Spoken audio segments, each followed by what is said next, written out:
Brendan, back in the US again. How's the trip been for you all so far? Well, we had a real good time here a couple of years ago, and I think that coming back has been great. And obviously, we come back a different team and a different club 2 years on. So far it's been great. I think there's something like 9 Premier League clubs that come to North America or will do this summer. What does it have going for it from a variety of things for football clubs to attract them here, do you think? I think for us, it gives us a great opportunity to come over to the Americas and take this great club to where we've got some, a great support base over this side of the world. So, and I think as I said, it's obviously commercially for football clubs and probably for a club like ourselves, it's very much worth that.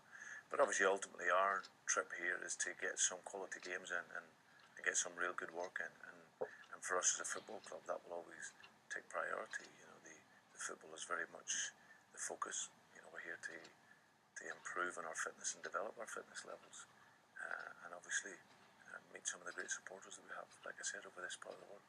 You mentioned before how Liverpool has moved on, and certainly you will have got a bit of time, I'm sure, in the sun over the summer to reflect on where you've come as a manager, where Liverpool have gone as well. Was there a great feeling of pride as to how quickly things have moved on? Yeah, it was a difficult moment when we came in, and because I think the club had gone through a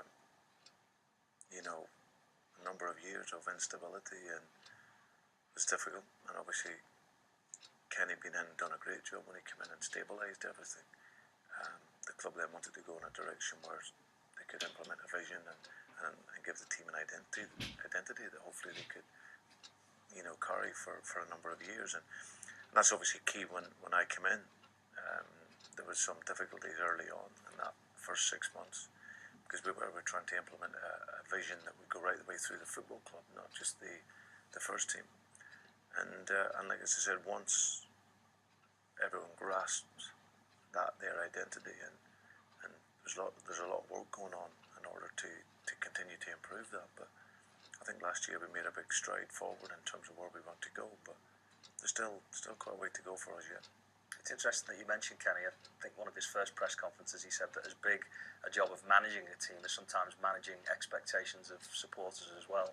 With what happened last season, do you think that's going to be important as well for fans to keep things in perspective next year? Yeah, I think we're ahead of schedule. There's no doubt about that. But it's difficult because of the nature of football. I think it's great for the supporters. We've seen a tidal wave of support last year from Liverpool across the world. And also, I think a lot of the neutrals enjoyed watching Liverpool last year, and many of the people that I've spoken to, supporters from all various clubs and people in media and press and whatnot, all would have loved us to win it. But what it does is it gives us great inspiration going forward. We will have a greater belief now. Our younger players